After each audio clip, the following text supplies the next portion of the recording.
વાઘાણીની ખેડૂતોને ખાતરી, ખેડૂતોનું નહીં થાય અહિત, વિવાદના સુખદ અંતનો આપ્યો સંકેત.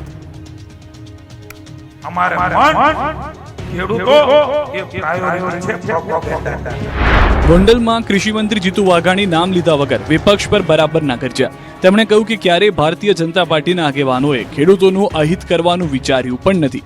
આ સાથે જ વીજ લાઇનને લઈને અસરગ્રસ્ત થઈ રહેલા સૌરાષ્ટ્ર સહિતના રાજ્યભરના ખેડૂતો માટે સરકારે ખુશખબર આપી. કૃષિ મંત્રી જીતુ વાઘાણીએ ખાતરી આપી છે કે ટૂંક સમયમાં જ મુખ્યમંત્રી ભૂપેન્દ્ર પટેલ ખેડૂતોના હિતમાં નિર્ણય કરશે. તેમણે કહ્યું કે જાહેરાત ન થાય ત્યાં સુધી ખેડૂતોને કોઈ તકલીફ ન પડે તેવી સૂચના પણ અપાઈ છે. મુખ્યમંત્રી અને ઉર્જા મંત્રી સતત ખેડૂતોની ચિંતા કરી રહ્યા છે. આ સાથે જ તેમણે દાવો કર્યો છે કે સરકાર એક પણ ખેડૂતને તકલીફ ન થાય એવી નીતિની જાહેરાત કરશે. મહત્વનું છે કે તાજેતરમાં કોંગ્રેસ અને કિસાન સંઘર્ષ સમિતિએ ખેડૂતોને સાથે રાખીને ટ્રેક્ટર રેલી યોજી હતી અને અમદાવાદથી ગાંધીનગર તરફ કૂચ કરી હતી. જો કે આ રેલીમાં બે ફાંટા પડી ગયા હતા. આ ઘટના બાદ ભાજપે રાજ્યભરમાં ખેડૂત સંમેલનનું આયોજન કર્યું છે, જેની શરૂઆત ગોંડલથી કરવામાં આવી છે. ગોંડલના અક્ષર મંદિર ખાતે ખેડૂતોનું મહાસંમેલન યોજાયું. ભાજપ પ્રમુખ જગદીશ વિશ્વકર્મા સહિતના દિગ્ગજ નેતાઓ અહીં હાજરી આપી. કૃષિ મંત્રી જીતુ વાઘાણી સહિત ભાજપના પદાધિકારીઓ અને ધારાસભ્યો હાજર રહ્યા. સંમેલનમાં ખેડૂતોને પ્રાકૃતિક ખેતી અને સરકારની યોજનાઓ અંગે અવગત કરવામાં આવી રહ્યા છે. ખેડૂતોમાં ચિંતા છે, વાવણીની તૈયારી પૂર્ણ, વરસાદ ન પડતા ખેતરો કોરા. જૂનાગઢ જિલ્લાના ગીર પંથકમાં ચોમાસાની આતુરતાપૂર્વક રાહ જોતા ખેડૂતો માટે ચિંતાજનક સ્થિતિ સર્જાઈ છે. ગીર વિસ્તાર આસપાસ તેમજ મેંદરડા સહિતના ગામના ખેડૂતોનું કહેવું છે કે વાવણી માટેની તમામ તૈયારીઓ પૂર્ણ થઈ ચૂકી છે, પરંતુ વરસાદ નહીં પડતા ખેતરો હજુ પણ કોરા પડ્યા છે. વરસાદ વધુ મોડો પડશે તો માત્ર ખેતી જ નહીં પરંતુ પશુપાલન અને આગામી ઉત્પાદન ઉપર પણ તેની સીધી અસર પડશે. ખેડૂતોને આશા હતી કે જૂનના પહેલા અથવા બીજા સપ્તાહમાં વાવણી લાયક વરસાદ થઈ જશે, જેના કારણે ખેડૂતોએ અગાઉથી જ પોતાના ખેતરો તૈયાર કરી લીધા અને તમામ બિયારણ પણ ખરીદી લીધું. હવે ખેડૂતોને રાહ છે તો બસ વરસાદની. જો વરસાદ વધુ મોડો પડશે તો ઉત્પાદન સમય પણ પાછળ ઠેરાઈ જશે અને શિયાળાની અસરને કારણે પાકની ઉપજ ઘટી શકે છે. તો વળી અહીં કેનાલ કે અન્ય કોઈ અસરકારક સિંચાઈ યોજના ઉપલબ્ધ ન હોવાથી ખેડૂતો સંપૂર્ણપણે કુદરત પર નિર્ભર છે. ખેડૂતોનું કહેવું છે કે સિંચાઈ પ્રોજેક્ટ આપવામાં આવે તો વરસાદની અનિશ્ચિતતાથી થતી મુશ્કેલીઓથી રાહત મળી શકે છે. આગામી 48 કલાક વરસાદી માહોલ જામે તેવી શક્યતા, જો કે હજુ ચોમાસું 250 કિલોમીટર દૂર.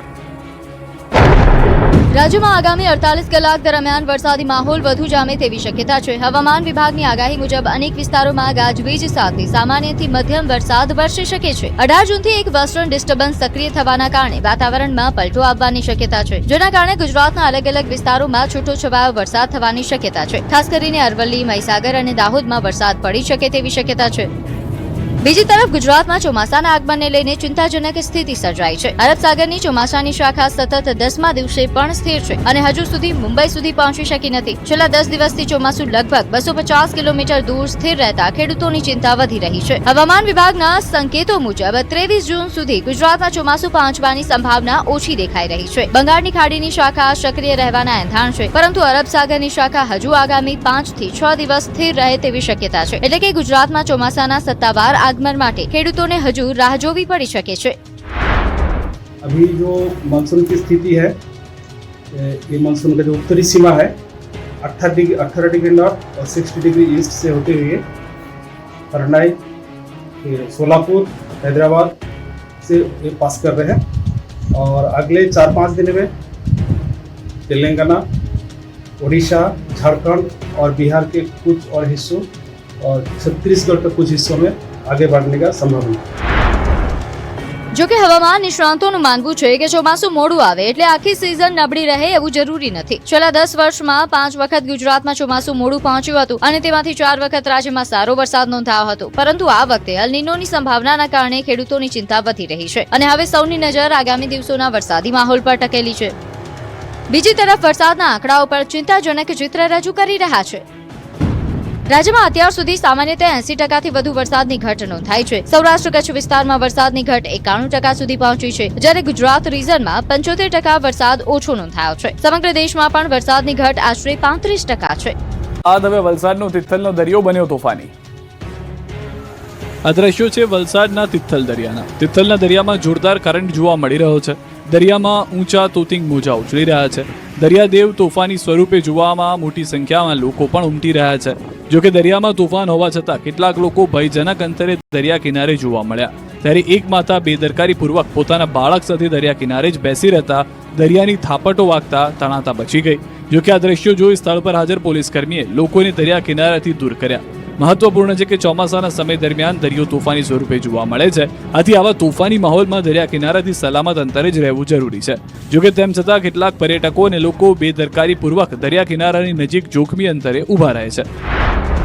ગઈકાલે પણ દમણનો દરિયો તોફાની બન્યો હતો અને દમણના દેવકા બીચ પર દરિયાદેવનું તોફાની સ્વરૂપ જોવા મળ્યું હતું. દરિયામાં 15 ફૂટ ઊંચા મોજા ઉછળ્યા હતા.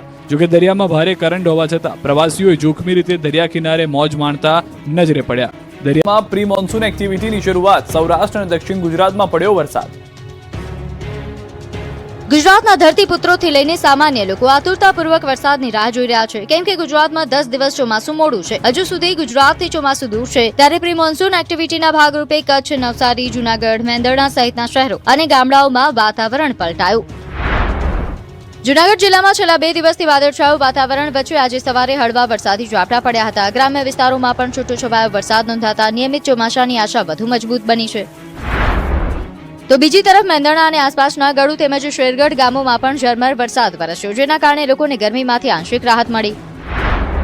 આ તરફ નવસારી શહેરમાં પણ વાતાવરણમાં પલટો આવ્યો. શહેરના પૂર્વ વિસ્તારો સહિત સર્કિટ હાઉસ, લુન્સીકુઈ, ડેપુર, દેશરા ટેકરી અને કાલિયાવાડી વિસ્તારમાં પવન સાથે વરસાદી ઝાપટા પડતા ઠંડક પ્રસરી ગઈ. જાહેર કચ્છમાં ભુજ અને મુન્દ્રાના ગ્રામ્ય વિસ્તારો સહિત અનેક જગ્યાએ પ્રી મોન્સૂન વરસાદ નોંધાયો છે. જો કે વાદળછાયા વાતાવરણ વચ્ચે ભેજ ઉકળાટમાં વધારો પણ જોવા મળી રહ્યો છે. કુલ મળીને રાજ્યમાં વરસાદી માહોલ જામતા લોકોને ગરમીથી રાહત મળી.